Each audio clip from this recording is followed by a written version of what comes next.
Hi, this is Marek from TipSolo.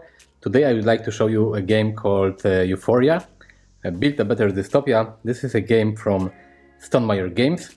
It's for 2 to 6 players, 13 years plus, and it takes about 60 minutes to play. The base game is for 2 to 6 players. I also have the expansion called Ignorance is Bliss, and this expansion adds a solo mode for this game as well as some additional components, but we'll open it a little later. Euphoria is a worker placement game. Worker placement is my favorite genre of the, I think, board games. I have a lot of worker placement games and, well, I love them. This is more a worker placement, dice placement game because, as you can see, you have custom dice. And the dice are your workers, so it matters not only where you put the dice, the worker, but it's also important what's the number value on the dice. And this is a game where you have to rule and build a dystopian society. So this is quite a clever concept, because usually when you have a game where you have to, you know, develop or build a civilization or society, you are the, let's say, a good guy, and here you have to build your dystopia, and you have to keep your workers and your dice, let's say, on kind of like an ignorant level, or they don't have to be, they shouldn't be too clever, because when they are clever and they are becoming more wise, they will run away from your society. So you are not maybe the, you know, nicest guy here. I want to show you also on the cover it says game trace inside, because the whole game with the there are a lot of cool components inside. But also you will find the dice trace from game trace, and this is great because it helps you to store all the components. So let's open the box. Hop. And the box is a kind of fun in size, because this is not a square box. It's not very you know, common box size. So let's put it here, and the box is quite big. Okay, so first we have the rule book, and okay, this is the third printing of the game, because Euphoria was, I think, I'm not sure if the first, but one of the first games from Stonemaier Games. Then we had like Wingspan and you know, Tapestry and all the game that came later. This is an early game from Stonemaier Games, but this is the third printing, so this is like a probably updated and revised edition. And the rulebook is 12 pages long. There is a lot of text, but I think the game is not that complicated. Like, you know, with worker placement, you have a lot of spots and places on your board to place your workers, and then to, you know, do different actions, gather different resources, and things like this. I never had any problem with Stonemaier Games rulebooks, and they are usually well written, and I hope it will be the same case with Euphoria. This is the rules summary and, you know, a quick reference guide. So this is cool, because after you read the rulebook, you can just keep this on your gaming table, and you'll probably be able to do all the actions, and you don't need to read through the rulebook again. And here we have some cardboard tiles. The graphic is quite cool. I like it. It reminds me a little of Tapestry. I don't know. But maybe because this is about society, Tapestry is about civilization. But in terms of design, it's a little similar for me. So here we have the market tiles. these are the thing that we have to build in our dystopia in order to get in order to win the game, because here the person who wins the game is the person who places 10 authority points, authority stars on different elements of the game, and the first person that puts all his authority tokens on the board and on the elements wins the game. So this is a little similar to, for example, Sight, where you also had a few ways to put your victory markers in different places on the game, and the first person to do it won the game. At least this is what I remember. I played Sight once, but in my little Sight, for example, this is the case. You have also a lot of trophies that you can get, and the first person who gets 4 trophies wins the game. And here you have to get 10 trophies. So these are market tiles. They are randomized when you play the game, so you know the replayability is quite okay, because you have some elements that are not used in every game. And here are some, you know, cardboard tokens, some multiplayer boards for every player. If you get resources, you can, you know, put them here. So, you know, you have free, for example, gold or clay or, you know, food or water or anything. So this is also quite cool. And the last cardboard pieces are here. Not a lot of them, so there will be not a lot of punching. And this is the game board. And this is, wow, this is quite big. Let me show you. I don't have enough space to show you the whole board, but this is how it looks like. And as you can see, you have a lot of spaces here where you can put your dice, your workers, in order to get commodities like energy, water, food, or bliss, or resources, gold, stone, clay. Then you will use the resources to build different things, because here are the market tiles that you can put here. For example, they are like this, and when you get enough resources, you can build them. Then you get another actions. So this is quite cool. The design is very nice. In the whole game, you have four different factions, and on the game board they are showed here. And this is the allegiance track. Sometimes when you do different actions, you progress your marker, not your, but the general marker on the allegiance track, in order to get some bonus actions and bonuses from the track.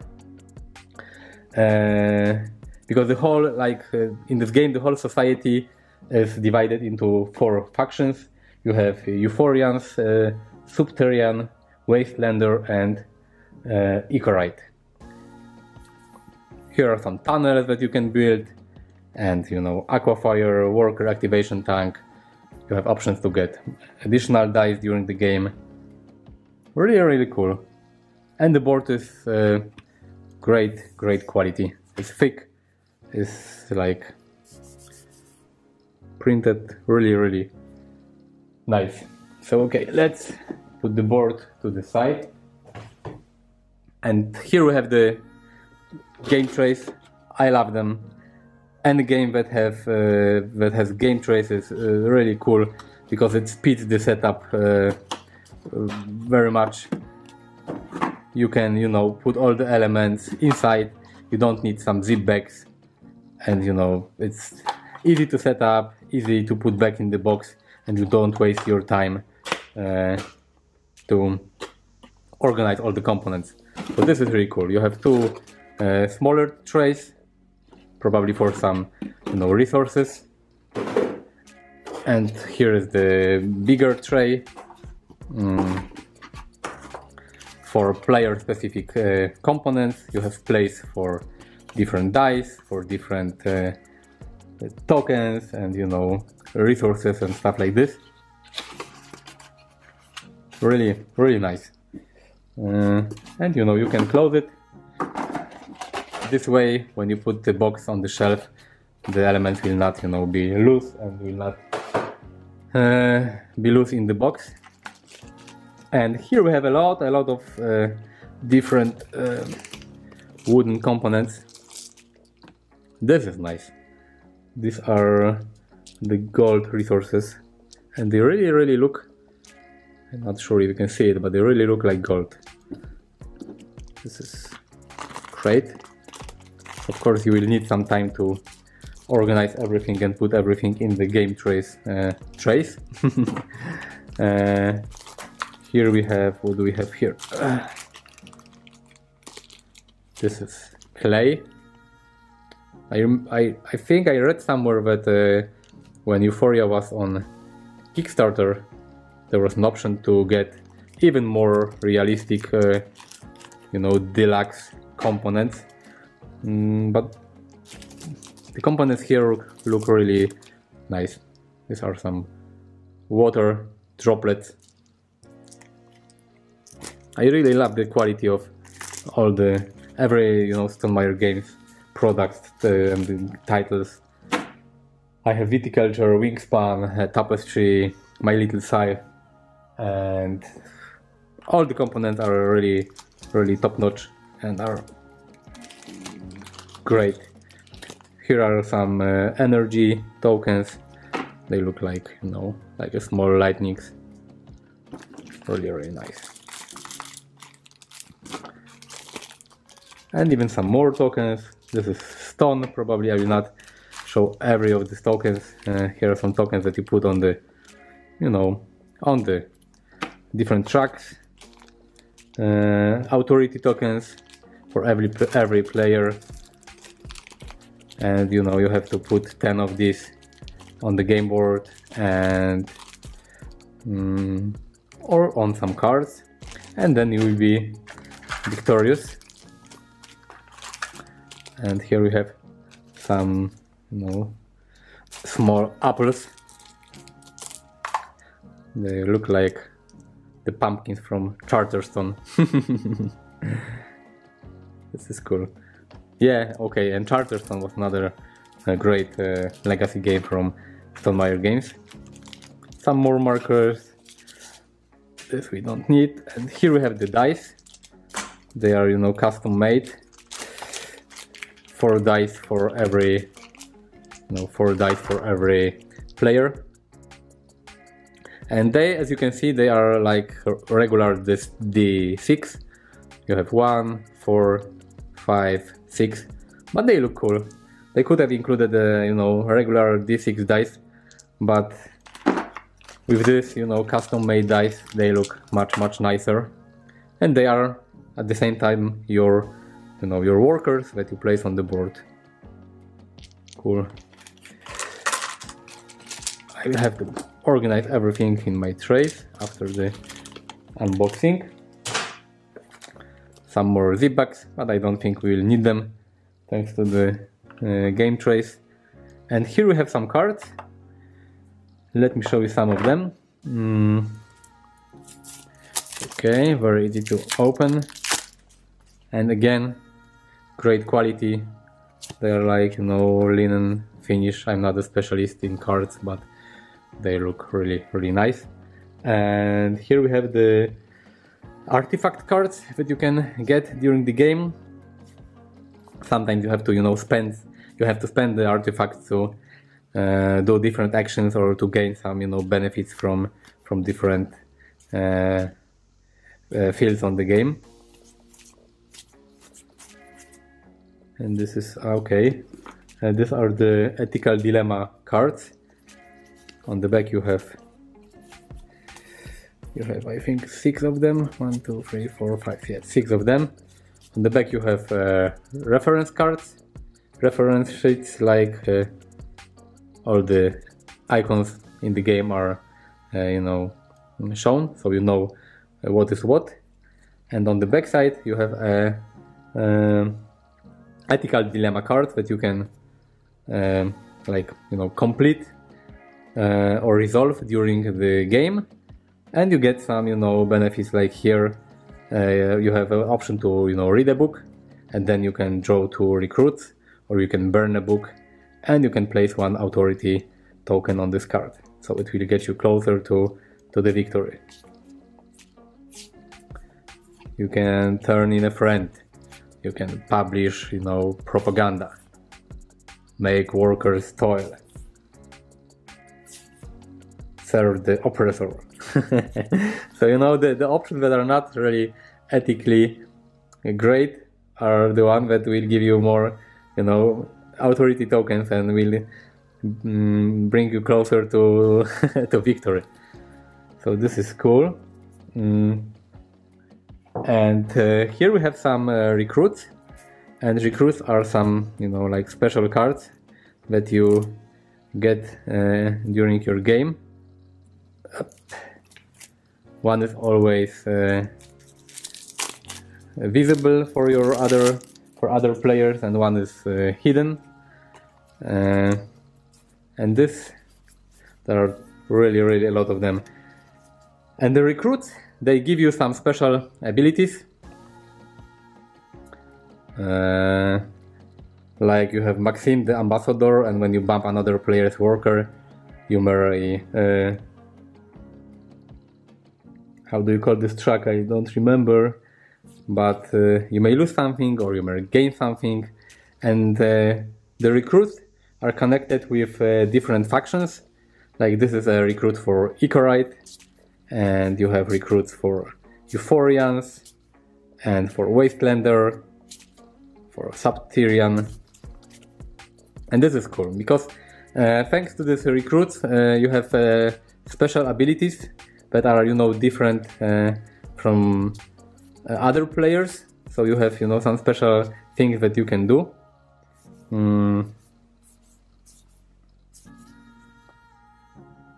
What's this? Shock Artist, Inspector.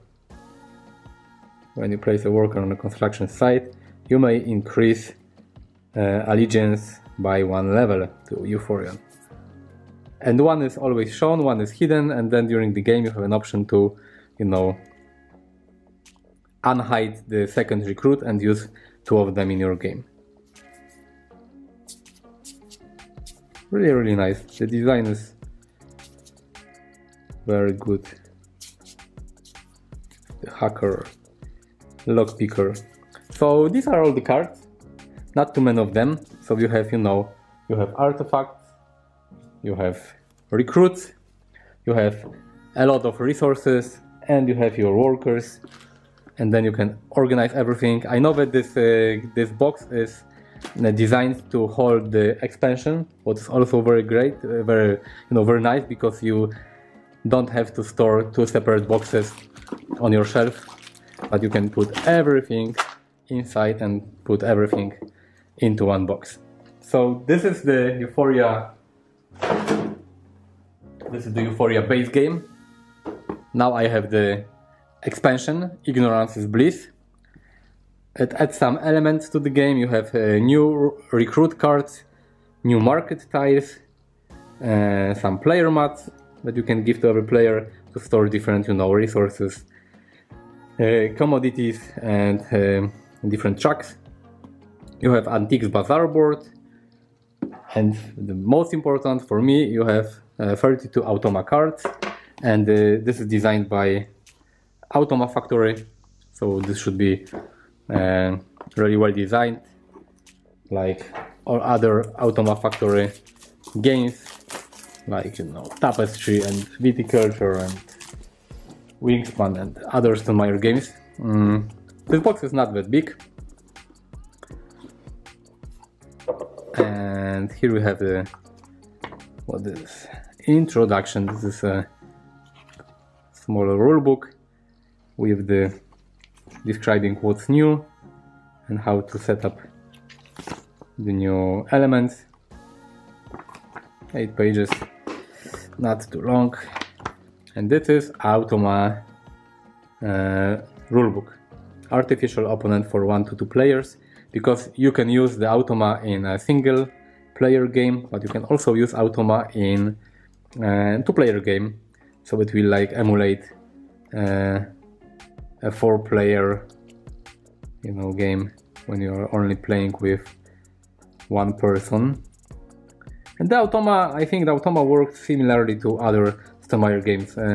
You have a deck of cards, you shuffle it, you know, you draw automa cards every turn, and the cards, you know, shows you what the automa is doing, what actions does it take, and you know, how does it score points and stuff. So this should be, if you ever played an Automa Factory game, you should know how to do it.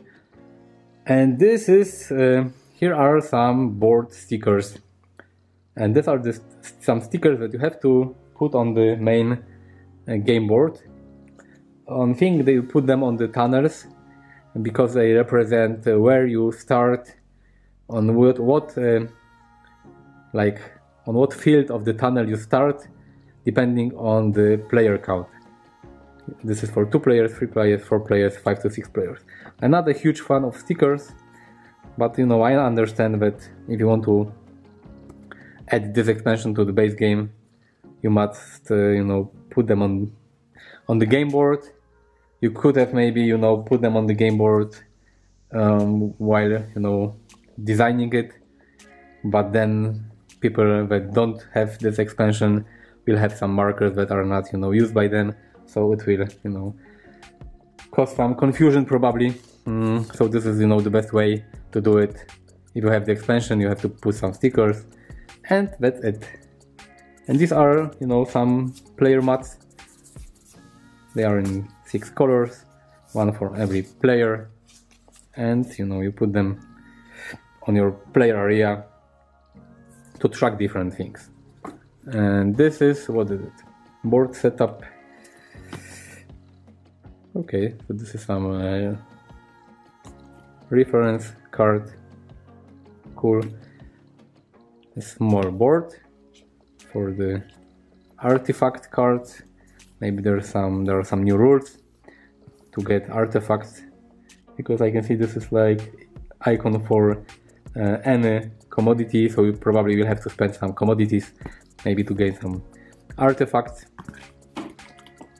And new market tiles, and this is cool because you have 16 new market tiles that you can use instead of the market tiles from the base game. So the, you know, replayability is really high. Nice. Agency of Progressive Backstabbing. Cool name. Bureau of Restricted Tourism. Concert Hall of Harmonious Discord. Nice, really nice. Some more Z-bags.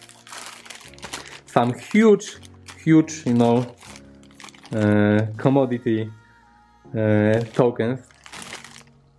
I'm not sure where you should use them because they are really, let me show you, really big.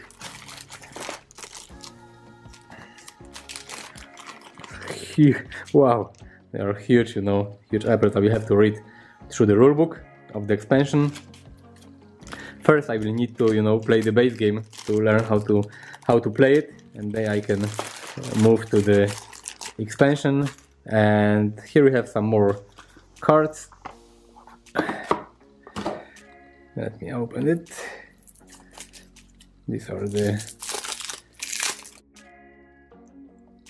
here we have the new recruits that we can use. This is the logo for the expansion, Ignorance is Bliss. So you know which card is from base game and which one is from the expansion. And there are tons and tons of cards. Really a lot of them. Whoa!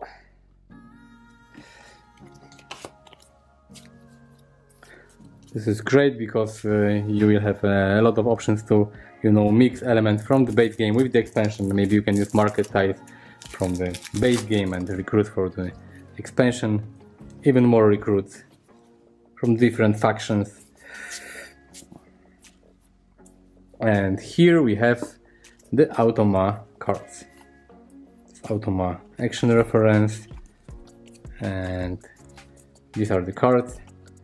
They tell you what the Automa is doing, if it, you know, goes to market, take maybe some artifacts, and if it builds a tunnel and stuff like this.